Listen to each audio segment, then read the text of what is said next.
He wore a Countess Mara painted necktie.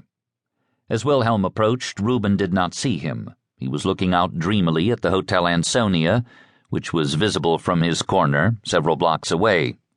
The Ansonia, the neighborhood's great landmark, was built by Stanford White. It looks like a Baroque palace from Prague or Munich, enlarged 100 times, with towers, domes, huge swells, and bubbles of metal gone green from exposure, iron fretwork, and festoons. Black television antennae are densely planted on its round summits. Under the changes of weather, it may look like marble or like seawater, black as slate in the fog, white as tufa in sunlight. This morning it looked like the image of itself reflected in deep water, white and cumulus above, with cavernous distortions underneath. Together the two men gazed at it. Then Reuben said, "Your dad is into breakfast already, the old gentleman." "Oh yes, ahead of me today?" "That's a real knocked-out shirt you got on," said Reuben. "Where's it from, Saks?" "No, it's a Jack Fagman, Chicago." Even when his spirits were low, Wilhelm could still wrinkle his forehead in a pleasing way. Some of the slow, silent movements of his face were very attractive. He went back a step, as if to stand away from himself and get a better look at his shirt.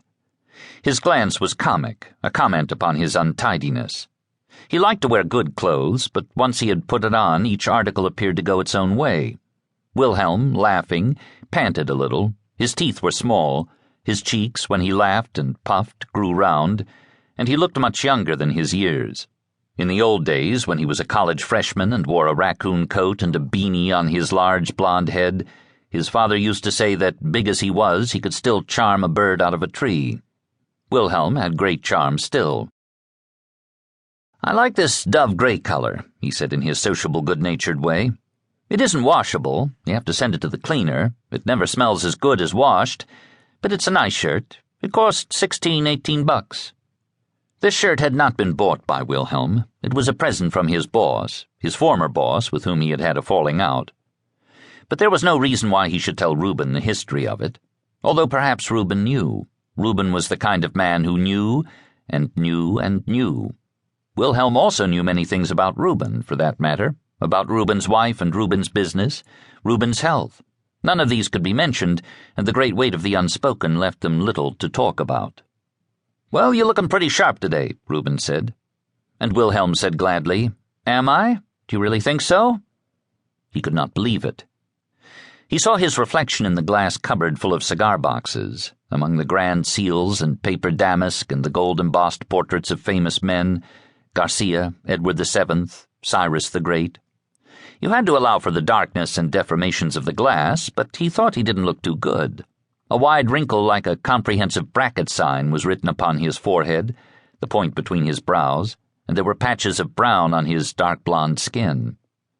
He began to be half amused at the shadow of his own marveling, troubled, desirous eyes, and his nostrils and his lips. Fair-haired hippopotamus, that was how he looked to himself. He saw a big round face, a wide flourishing red mouth, stump teeth. And the hat, too, and the cigar, too. I should have done hard labor all my life, he reflected. Hard, honest labor that tires you out and makes you sleep. I'd have worked off my energy and felt better. Instead, I had to distinguish myself. Yet. He had put forth plenty of effort, but that was not the same as working hard, was it? And if as a young man he had got off to a bad start, it was due to this very same face. Early in the 1930s, because of his striking looks, he had been very briefly considered star material, and he had gone to Hollywood. There, for 7 years, stubbornly, he had tried to become a screen artist. Long before that time, his ambition or delusion had ended, but through pride and perhaps also through laziness he had remained in California. At last he turned to other things, but those 7 years of persistence and defeat had unfitted him somehow for trades and businesses, and then it was too late to go into one of the professions. He had been slow to mature, and he had lost ground, so he hadn't been able to get rid of his energy, and he was convinced that this energy itself had done him the greatest harm. "I didn't see you at the gin game last night," said Reuben. "I had to miss it. How did it go?" For the last few weeks Wilhelm had played gin almost nightly, but yesterday he had felt that he couldn't afford to lose any more. He had never won, not once. And while the losses were small,